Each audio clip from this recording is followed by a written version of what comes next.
പ്രിയപ്പെട്ടവരെ നമസ്കാരം. 10ാം ക്ലാസ്സിലെ കേരള പാഠാവലിയിലെ സ്വാതന്ത്ര്യത്തിൻ്റെ ചിറകുകൾ എന്ന പാഠഭാഗം കഴിഞ്ഞ ക്ലാസ്സിൽ നമ്മൾ ചർച്ച ചെയ്തല്ലോ. ഇന്ന് ആ പാഠത്തിലെ പഠന പ്രവർത്തനങ്ങൾ നോക്കിയാലോ. കഴിഞ്ഞ ക്ലാസ് എല്ലാവർക്കും ഇഷ്ടമായിരുന്നോ? ഇഷ്ടമായിട്ടുണ്ടെങ്കിൽ ലൈക്ക് ചെയ്യാൻ മറക്കരുതും കേട്ടോ. സബ്സ്ക്രൈബ് ചെയ്യാത്തവരെ സബ്സ്ക്രൈബ് ചെയ്യുമല്ലോ. ആദ്യം നമുക്ക് പാഠപുസ്തകത്തിലെ ചോദ്യങ്ങളും ഉത്തരങ്ങളും പരിശോധിക്കാം. ഒന്നാമത്തെ ചോദ്യം: നിരവലംബം മമ കുടുംബവും ഇനി. തനിക്കൊരു ആപത്ത് വന്നപ്പോഴും കുടുംബത്തെക്കുറിച്ചാണ് ഹംസം ചിന്തിക്കുന്നത്. മറ്റെന്തെല്ലാം സവിശേഷതകളാണ് ഈ ഹംസത്തിനുള്ളത്? ചർച്ച ചെയ്യുക. അപ്പം നിരവലംബം മമ കുടുംബവും ഇനി, ഇത് ഹംസം പറയുന്ന വാക്കുകളാണ് അല്ലേ. ആരോടാണ് ഹംസം പറയുന്നത്? നളനോട് ഹംസം പറയുന്ന വാക്കുകളാണ്. അപ്പോൾ ഈ ഹംസത്തിൻ്റെ എന്തെല്ലാം സവിശേഷതകളാണ് പാഠഭാഗത്ത് നമുക്ക് കാണാൻ കഴിയുന്നത്? നളൻ ഹംസത്തെ പിടിക്കുമ്പോൾ തൻ്റെ കുടുംബത്തെക്കുറിച്ചോർത്താണ് ഹംസം വിഷമിക്കുന്നത്.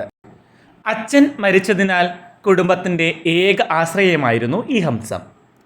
ഭർത്താവിന് ആപത്തുണ്ടായി എന്നറിഞ്ഞാൽ ഭാര്യ ജീവൻ കളയുമെന്നും ഹംസം പറയുന്നുണ്ട്. അവൻ്റെ സ്വർണ്ണ ചിറകുകളാണ് ആരിലും കൗതുകമുണ്ടാക്കുന്നത്. സ്വാതന്ത്ര്യം ഇഷ്ടപ്പെടുന്നവനാണ് ഈ ഹംസം. നല്ല വാക്സാമർത്ഥ്യവും ഉണ്ടായിരുന്നു. രാജാവിനോട് പോലും തെറ്റ് ചൂണ്ടിക്കാണിക്കാനുള്ള തൻ്റെ ഇടം എടുത്തു പറയേണ്ട ഒന്ന് തന്നെയാണ്. സ്വന്തം കാര്യമോർത്തല്ല ഈ ഹംസം വിഷമിക്കുന്നതെന്നും ഈ പാഠഭാഗത്തു നിന്ന് നമുക്ക് മനസ്സിലാക്കാം. രണ്ടാമത്തെ ചോദ്യം നോക്കാം. നിങ്കൽ സ്നേഹമേ വിഹിതം നമയ ദ്രോഹ ഇതു പൊഴുതും അമരഗവര ഗുണനിധേ. വരികളും പാഠസന്ദർഭവും വിശകലനം ചെയ്ത് നളൻ എന്ന കഥാപാത്രത്തെ നിരൂപണം ചെയ്യുക. നിഷധ രാജ്യത്തെ രാജാവായിരുന്നു നളൻ. ഭീമരാജാവിൻ്റെ മകളായ ദമയന്തിയുടെ ഗുണവിശേഷങ്ങൾ കേട്ടറിഞ്ഞ നളൻ അവളിൽ അനുരക്തനാകുന്നു. ഒരു ദിവസം പ്രണയപരവശനായ നളൻ ഉദ്യാനത്തിൽ നടക്കുമ്പോൾ സ്വർണ്ണ ചിറകുള്ള ആരിലും കൗതുകമുണർത്തുന്ന ഒരു ഹംസത്തെ കാണുന്നു. തുടർന്ന് അദ്ദേഹം ആ ഹംസത്തെ പിടിക്കുന്നു. ഉപദ്രവിക്കാനൊന്നും ആയിരുന്നില്ല ഇങ്ങനെ ചെയ്തത്, വെറും കൗതുകം മാത്രം. ദയനീയമായി കരയുന്ന ആ ഹംസത്തെ നളൻ ആശ്വസിപ്പിക്കുന്നു. ആ ഹംസത്തെ കൊല്ലാൻ പിടിച്ചതല്ല, സ്നേഹം കൊണ്ടാണ് ഇങ്ങനെ ചെയ്തത്. നളവാക്യങ്ങളിൽ ആരെയും ഉപദ്രവിക്കുന്ന പ്രകൃതമല്ലെന്നും സഹജീവികളോട് കരുണയും സ്നേഹവും പ്രകടിപ്പിക്കുന്ന വ്യക്തിയാണെന്നും നമുക്ക് മനസ്സിലാക്കാം.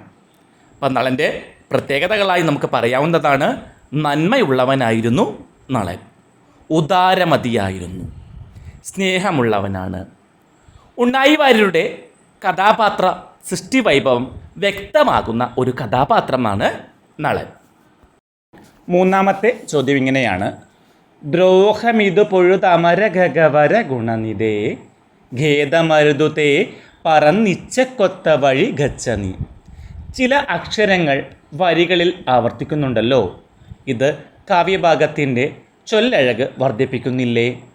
ഇത്തരത്തിലുള്ള വരികൾ പാഠഭാഗത്തു നിന്ന് കണ്ടെത്തി അവയുടെ സവിശേഷതകൾ അവതരിപ്പിക്കുക.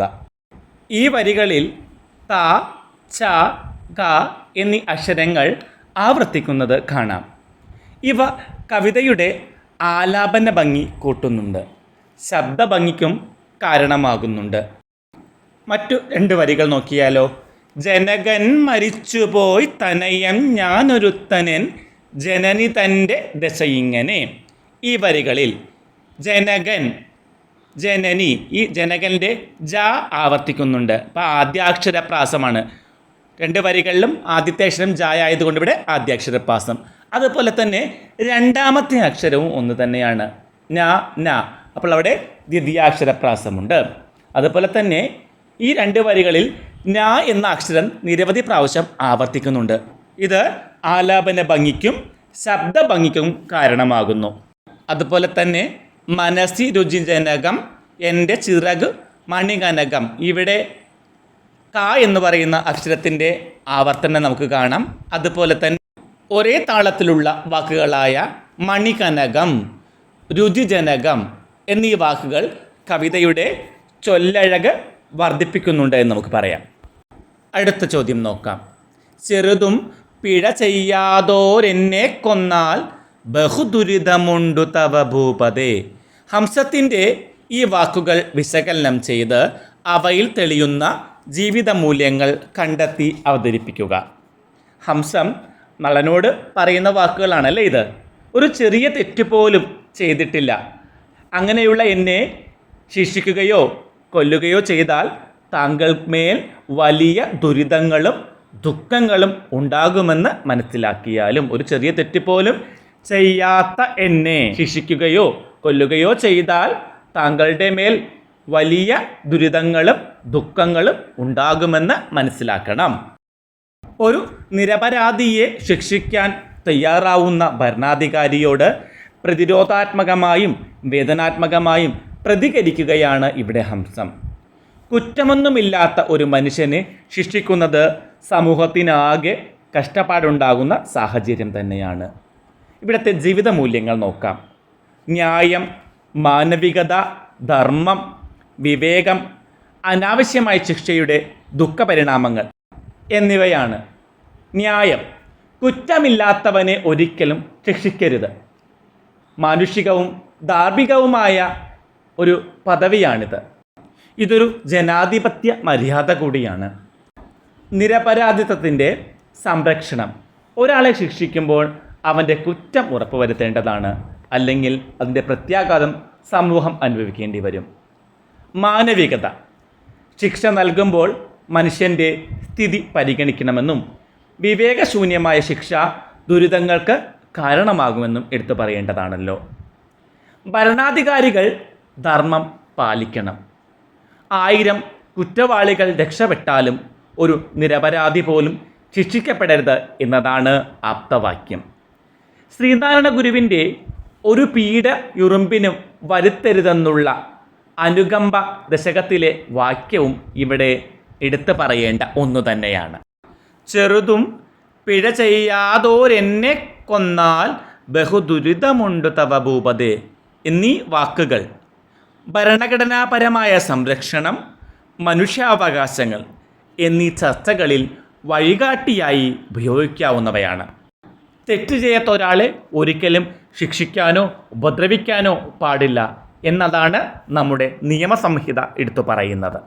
5ാമത്തെ ചോദ്യം, അയ്യോ ഗുണവും അനവധി ദോഷമായതു എന്ന് ഹംസം വിലപിക്കുന്നുണ്ടല്ലോ. നമ്മുടെ ഗുണങ്ങളും ചിലപ്പോൾ നമുക്ക് ദോഷത്തിന് കാരണമാകുന്നു എന്ന നിരീക്ഷണത്തോട് നിങ്ങൾ യോജിക്കുന്നുണ്ടോ? സ്വാഭിപ്രായം സമർത്ഥിക്കുക. ഹംസം വിലപിക്കുന്നത് തൻ്റെ ഗുണങ്ങൾ തന്നെ തനിക്ക് ദോഷകരമായി മാറിയിരിക്കുന്നു എന്നതാണ്. രൂപഭംഗി കണ്ട് കൗതുകം തോന്നിയാണ് നളരാജാവ് ഹംസത്തെ പിടികൂടുന്നത്. ഇവിടെ ഹംസത്തിൻ്റെ ഗുണം എന്നത് രൂപഭംഗി തന്നെയാണ്. അപ്പോൾ ആ ഗുണം ഹംസത്തിന് ദോഷമായി മാറുകയാണ്. ഗുണങ്ങൾ ചിലപ്പോൾ നമുക്ക് തന്നെ തിരിച്ചടിയാകാറുണ്ട്. ഉദാഹരണത്തിന്, ക്ഷമയും സഹനവും കൃത്യമായ പരിധിക്കുള്ളിൽ വെച്ച് ചിന്തിച്ചാൽ വലിയ ഗുണമാണ്. പക്ഷേ അതിൽ അമിതത്വം വരുമ്പോൾ മറ്റുള്ളവർ അതിനെ ദൗർബല്യമായി കാണുകയും അവസരം കണ്ടാൽ ഉപയോഗപ്പെടുത്തുകയും ചെയ്യും. മഹാഭാരതത്തിലെ കർണൻ്റെ ഒരു ഗുണമായിരുന്നു ദാനം. ഈ ദാനത്തിൻ്റെ പേരിൽ തൻ്റെ ജീവനായിട്ടുള്ള കവച കുണ്ടലങ്ങൾ ഇന്ദ്രന് ദാനമായി നൽകുന്നത് കർണൻ്റെ മരണത്തിന് കാരണമായി തീരുന്നു. മറ്റു ചോദ്യങ്ങൾ നോക്കാം. സിനിമയുടെ സാഹിത്യരൂപത്തിന് പറയുന്ന പേരാണല്ലോ തിരക്കഥ.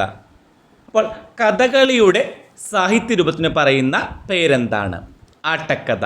കഥകളിയുടെ സാഹിത്യരൂപത്തിന് പറയുന്ന പേരാണ് ആട്ടക്കഥ.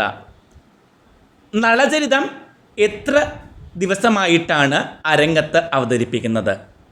4 ദിവസങ്ങളായിട്ടാണ് നളചരിതം അരങ്ങത്ത് അവതരിപ്പിക്കുന്നത്. നളചരിതം ആട്ടക്കഥയെ ജോസഫ് മുണ്ടശ്ശേരി വിശേഷിപ്പിച്ചത് എന്താണ്? മലയാളത്തിലെ ശാകുന്തളം എന്നാണ് വിശേഷിപ്പിച്ചത്. ഉണ്ണായി വാര്യരുടെ പ്രസിദ്ധമായ ആട്ടക്കഥയുടെ പേരെന്ത്? നളചരിതം ആട്ടക്കഥ. സ്വാതന്ത്ര്യത്തിൻ്റെ ചിറവുകൾ എന്ന പാഠഭാഗം നളചരിതം എത്രാം ദിവസത്തിലേതാണ്? നളചരിതം 1-ാം ദിവസത്തിലേതാണ്. അടുത്ത ചോദ്യം, അയ്യോ ഗുണവും അനവധി ദോഷമായത്. ഇത് ആരുടെ വാക്യമാണ്? ആരോടാണ് ഇങ്ങനെ പറഞ്ഞത്? ഇത് ഹംസത്തിൻ്റെ വാക്കുകളാണ്. നളനോടാണ് ഇങ്ങനെ പറഞ്ഞത്. കഥകളിയിലെ വേഷങ്ങൾ ഏതെല്ലാം? പച്ച, കത്തി, കരി, താടി, മിനുക്ക് എന്നിവയാണ് കഥകളിയിലെ വേഷങ്ങൾ. ഏതെല്ലാമാണ്? പച്ച, കത്തി, കരി, താടി, മിനുക്ക്. ഈ പാഠഭാഗത്തെ നളൻ പച്ച വേഷമാണ്. പാഠഭാഗത്തെ ഹംസം മിനുക്കു വേഷമാണ്. ശിവ ശിവ എന്തു ചെയ്യൂ ഞാൻ? ഇവിടെ തെളിയുന്ന ഭാവമേത്? നിസ്സഹായതയാണ് ഇവിടുത്തെ ഭാവം. ജനകൻ മരിച്ചുപോയി തനയൻ ഞാനൊരുത്തനൻ ജനനി തൻ്റെ ദശ ഇങ്ങനെ. ഇതാരുടെ വാക്കുകളാണ്? ഹംസത്തിൻ്റെ വാക്കുകളാണ് അല്ലേ. ഇവിടെ ജനകൻ എന്ന പദത്തിൻ്റെ അർത്ഥം അച്ഛൻ, പിതാവ് എന്നൊക്കെയാണ്. അപ്പം തനയൻ എന്ന് വെച്ചാൽ മകൻ എന്നാണ് അർത്ഥം. ജനനി എന്ന് പറഞ്ഞാൽ അമ്മയാണ് ജനനി. ഇന്നത്തെ ക്ലാസ് നമുക്കിവിടെ അവസാനിപ്പിക്കാം. മറ്റൊരു ക്ലാസ്സുമായി ഉടൻ തന്നെ കാണും വരെ എല്ലാവർക്കും നന്ദി, നമസ്കാരം.